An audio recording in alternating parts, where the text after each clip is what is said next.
2 weeks before the trip, I was sitting in my office working on a big stadium project. I was looking at the schedule and the timelines, making sure everything would be finished on time. My phone buzzed with a message. It was from my mom in a group text.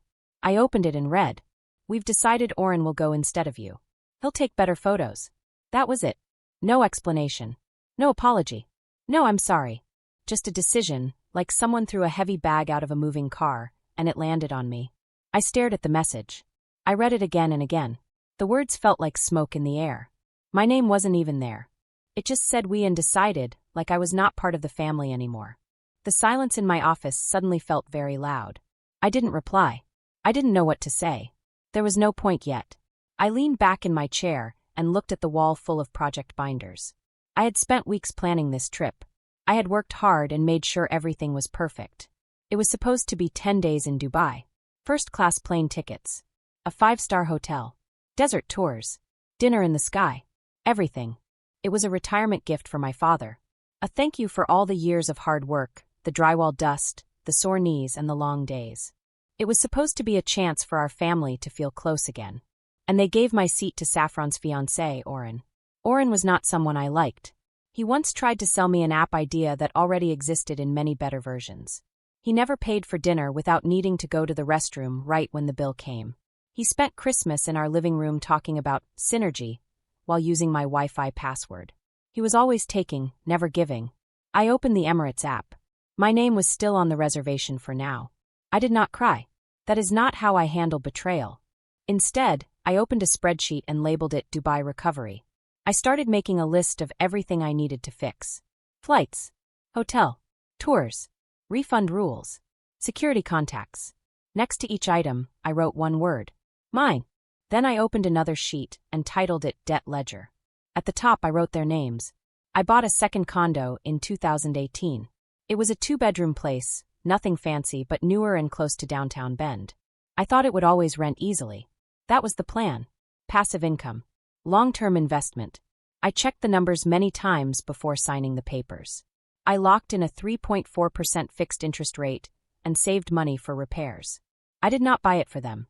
But when Dad lost his job during the pandemic and Mom said, "We just need a little time to get back on our feet," I gave them the keys. No lease. No deposit. Just an agreement. $900 a month. Utilities included. It was less than half the normal price. And even that was not always paid. By the second year, I stopped asking.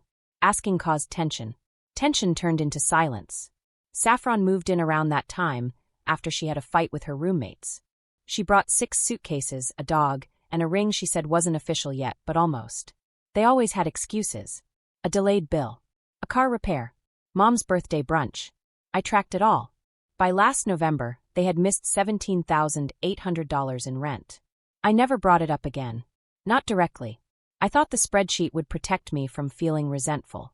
I thought neat rows and numbers could make it fair. They bought a new espresso machine last fall. I recognized it from my Amazon cart. Saffron once called me cold for asking for money back after she used my Instacart account to order $142 worth of supplements and sushi. "It's not a business, Ariel," she said, like I broke some secret rule of sisterhood. But it always felt like a business. A terrible one. High-taking, no giving back. And emotionally empty. That morning, I updated the spreadsheet. Then I called a locksmith. If they were going to treat me like a landlord, it was time they saw the paperwork. Oren drifted into our lives slowly, like spoiled cream in coffee. The first time I met him, he shook my hand like it was a business deal. He said something about leveraging legacy capital while complimenting the lighting in my condo. He wore tech vests over designer hoodies and talked about big venture firms like they were his close friends. According to Saffron, he was a visionary in the co-living disruption space. When I asked what that meant, she blinked and said, "It's kind of housing but smarter." He didn't have a real job title. Just ideas. Vague ones. Mostly about what other people should invest in while he nurtured his concept. Saffron adored him. She called him a futurist. Mom called him charming. Dad nodded a lot, probably out of exhaustion. When I announced the Dubai trip at Sunday dinner, I watched my father's eyes light up. He pulled out his old book on desert architecture and said he always dreamed of seeing the Burj Khalifa in person. For 5 minutes, I felt something like warmth. Then Saffron asked if Oren could come. I said no calmly. "It's a gift for Dad." I already booked 4 seats. Silence. Then Saffron scoffed. Seriously, you can't just buy one more ticket? I've maxed the budget, I replied. And this isn't a vacation. It's a thank you, Saffron said, standing with her arms crossed. You're just bitter. No one's ever chosen you first. Those words hit harder than I let on. I didn't flinch. I just nodded. Oren looked down at his phone like the whole thing was beneath him. Mom mumbled something about family. Dad avoided eye contact. That night I didn't sleep. Instead, I pulled up the reservation portal and reviewed every cancellation rule line by line. Then I booked the locksmith for Friday at noon. I called Emirates, pretending to double-check my reservation. I already knew something was wrong. I just needed confirmation. The woman on the phone was polite and efficient.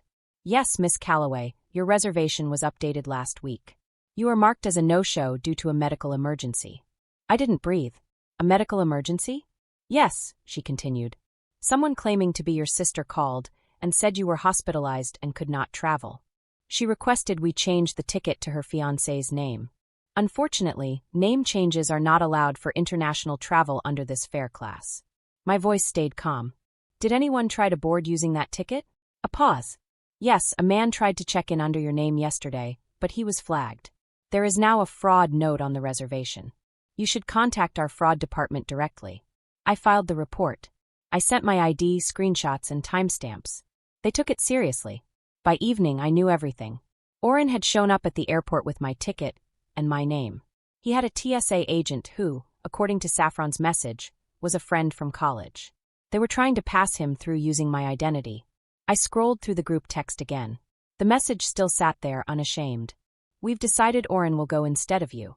He'll take better photos. My seat. My name. My silence. I didn't respond.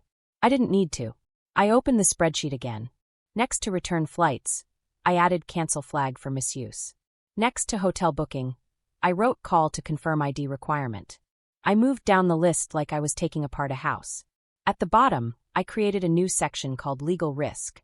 Then I opened another tab and logged into the smart lock dashboard for the condo. I changed the access code.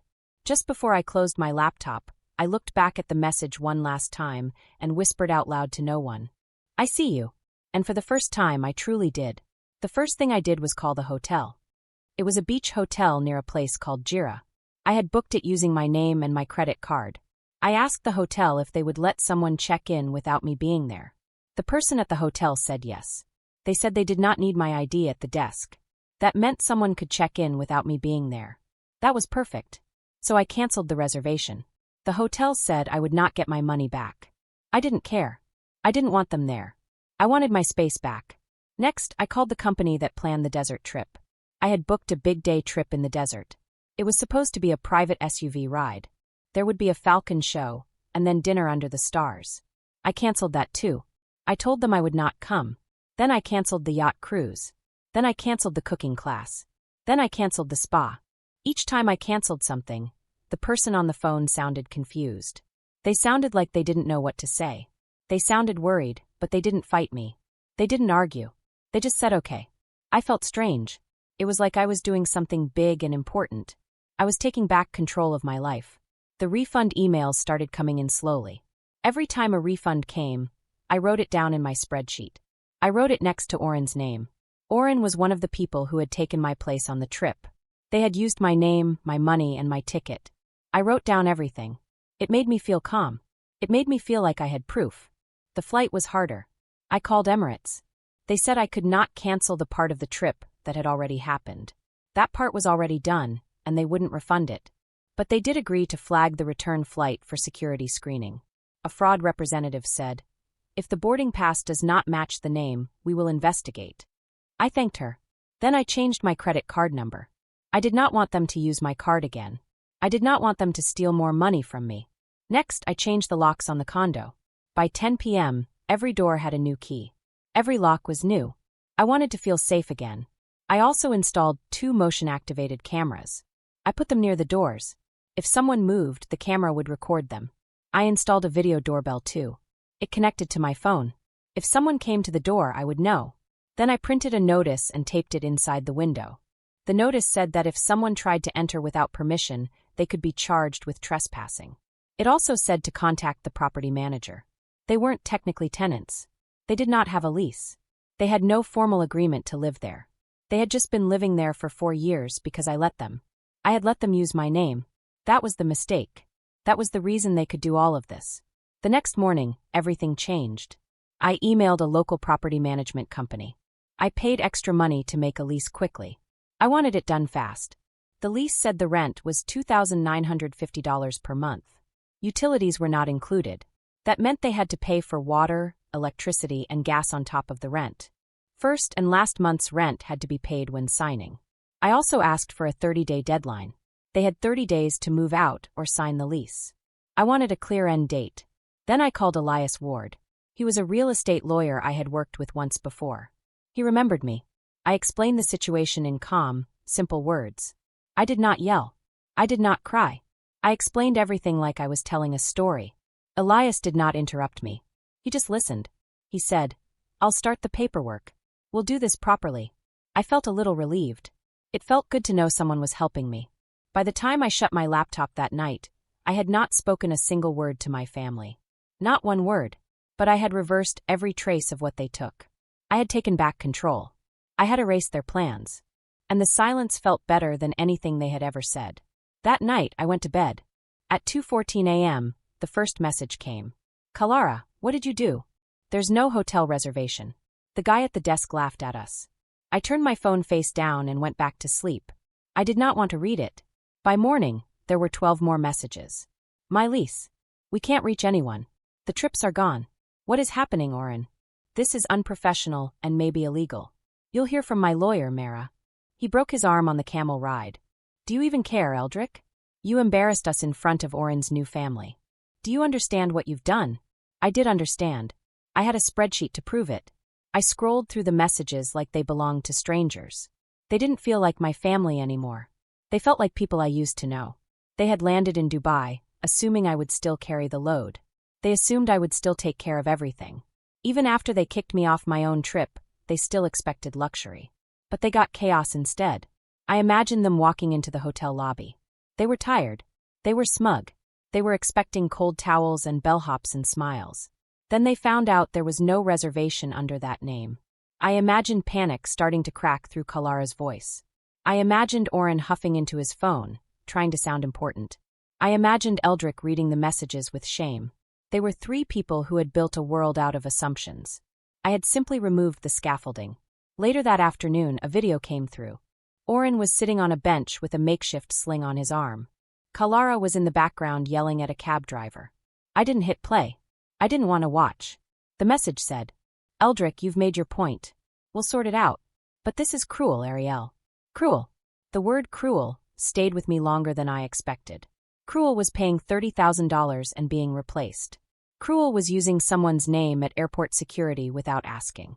Cruel was telling your daughter she was less pretty than a man you had known for 11 months.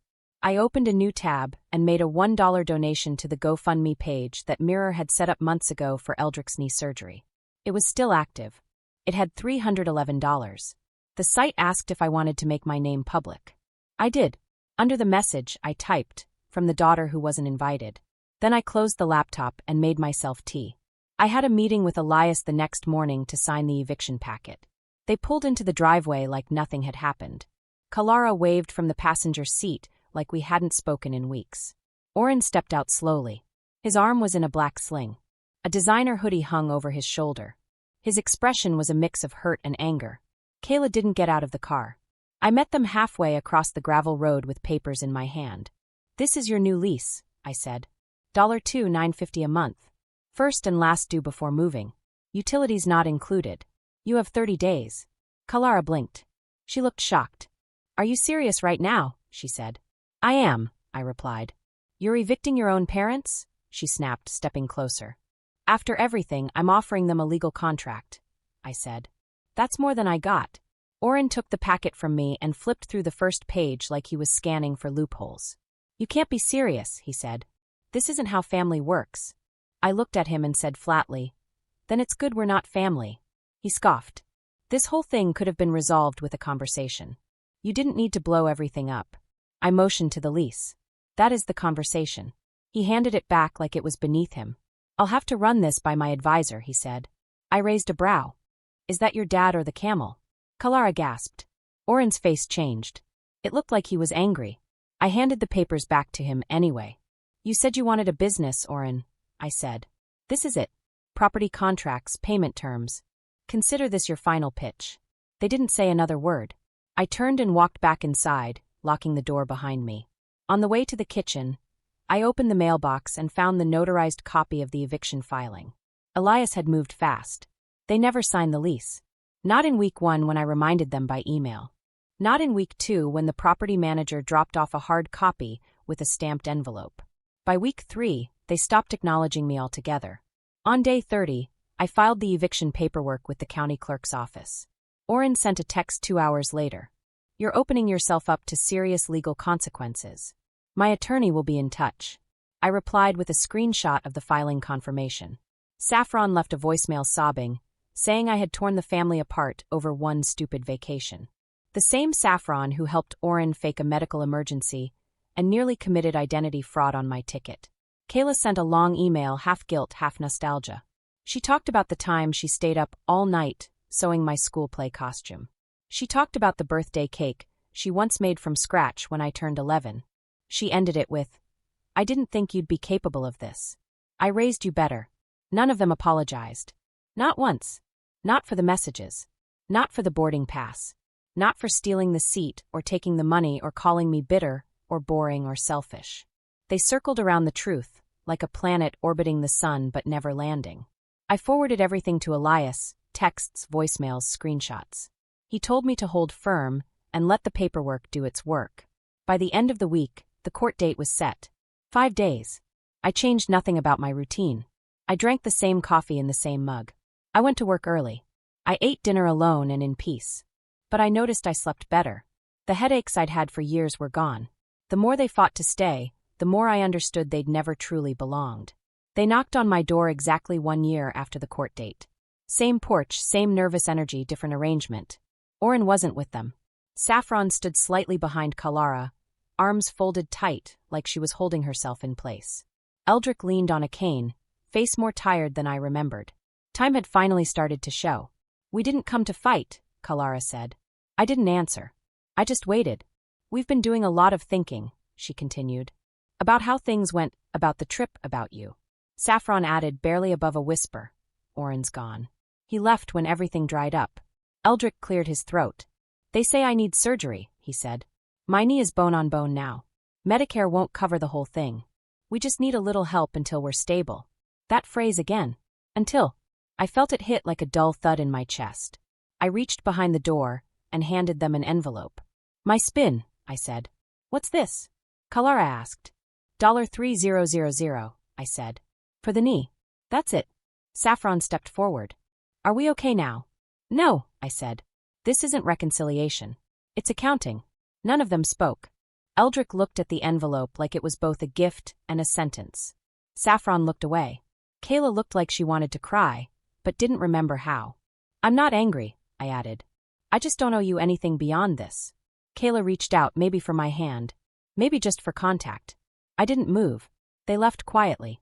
I watched them walk to the car, 3 shadows against the dying sun. I wondered if they would drive home and twist this story, turning it into something uglier or softer than it was. Maybe both. But I knew what it was. It was the last payment I'd ever make on a family I stopped investing in long ago. A week later, the message came. Until you fix this, you're no longer our daughter. No greeting. No punctuation. Just one sentence thrown like a stone through a window already broken. I didn't feel angry. Not even a surprise. Just something that resembled confirmation. I sat with it for a minute, phone resting on the kitchen counter beside the envelope that had gone uncashed. Then I replied, I stopped being yours the day you sold my seat. I didn't wait for a response. I screenshot both messages and forwarded them to Elias. I knew he'd log it just in case anything else came through. Paper trails had become my second language. Then I turned off my phone, packed a weekend bag, and left the condo. I didn't tell anyone where I was going. I just drove. Windows down. Music low. Oregon's highway curved under my tires like ribbon. The silence wasn't lonely. It was clean. I stopped at a coastal town I'd always meant to visit, but never had time for. I checked into a small inn where no one knew my name. I walked the cliffs at dusk, letting the cold bite my hands, and watched the ocean pull the light away inch by inch. That night, I fell asleep without checking my phone. No notifications. No spreadsheets. No calls about late rent or favors or forgiveness dressed as obligation. When I woke the next morning, I stretched into the stillness like it was something I'd earned. I brewed hotel coffee, sat near the window, and thought about that plane seat. The one I paid for, the one they gave away. I realized I didn't want it back. Not anymore. Not ever.